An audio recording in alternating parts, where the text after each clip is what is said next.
Selamat petang, salam sejahtera. Isu hangat petang ini, 100 hari Ismail Sabri tak ubah macam Malaysia tiada Perdana Menteri.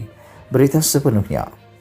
Hari ini genap 100 hari Ismail Sabri Yaakob memegang jawatan Perdana Menteri sejak mengangkat sumpah jawatan pada 21 Ogos 2021. Dalam penegasan kepada barisan kabinetnya beberapa hari kemudian, Ismail Sabri mahu para menterinya membuktikan pencapaian awal dalam tempoh 100 hari pertama mereka memegang jawatan.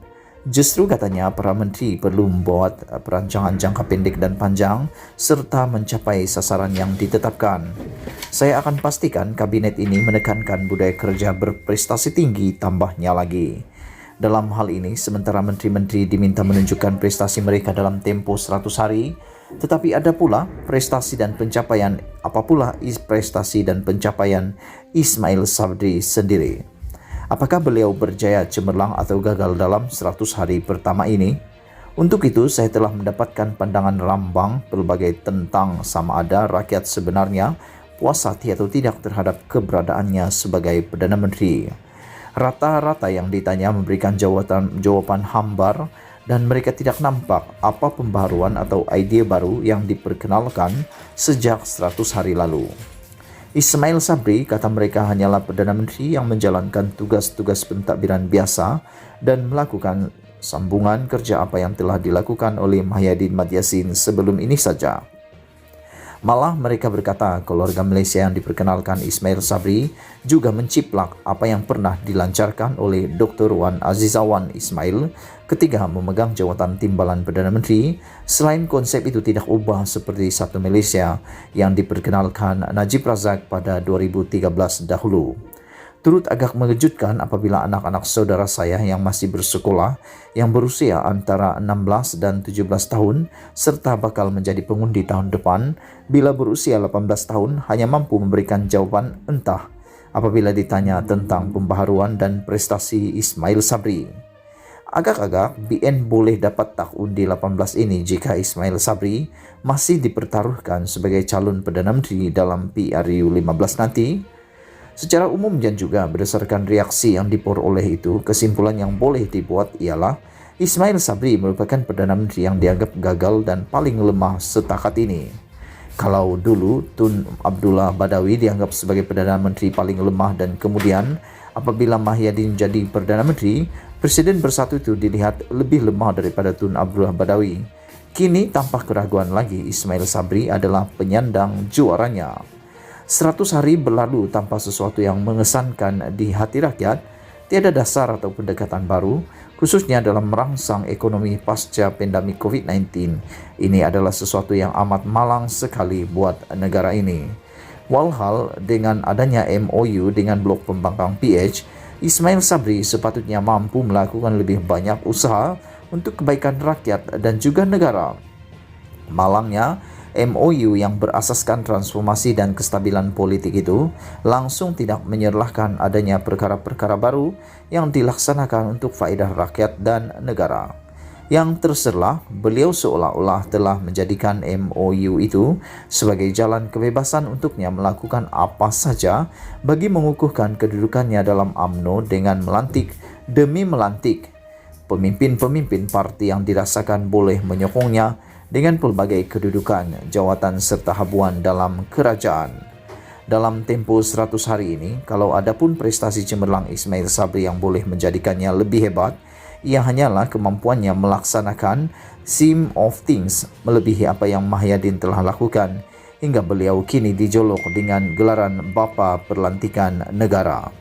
Kalau mahu dibandingkan dengan Mahyadin juga bekas Perdana Menteri itu jauh lebih diterima umum, pada peringkat awal beliau memegang jawatan Perdana Menteri berbanding Ismail Sabri sekarang.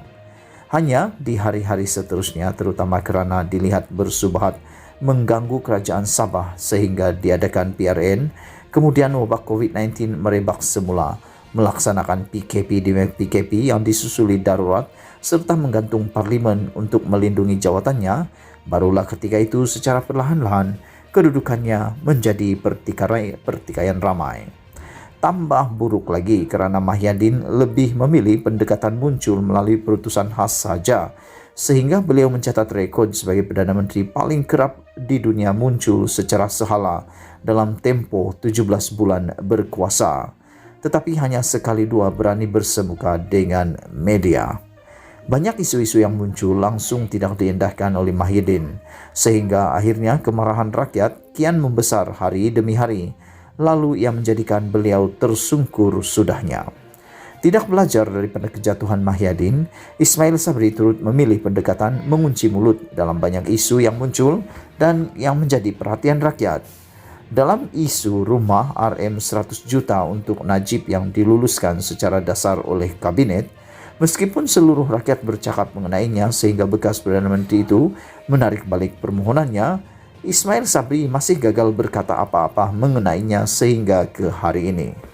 Dahulu ketika saya mengecam Muhyiddin yang selalu bersembunyi dan tidak menjawab isu-isu dalam negara, saya kerap membandingkan seorang Perdana Menteri adalah ibarat panglima perang di medan pertempuran. Mereka tidak boleh bersikap kaku dan tidak agresif, sebaliknya mesti sepanjang masa mempamerkan kepimpinan, meyakinkan dengan kata-kata adalah azimat untuk menangkis segala serangan dan ketidaktentuan. Begitulah dengan Perdana Menteri. Mereka mesti sentiasa muncul dan dilihat bersama rakyat. Di samping tidak boleh berdiam diri terhadap apa juga perkara yang berlaku dalam negara. Dengan Ismail Sabri suka memilih berdiam diri dan bersembunyi seperti Muhyiddin juga, selain tiada apa-apa yang baru atau gah untuk rakyat serta negara dilakukannya, laluannya kalau dapat melebihi 17 bulan pun sudah cukup baik sebenarnya.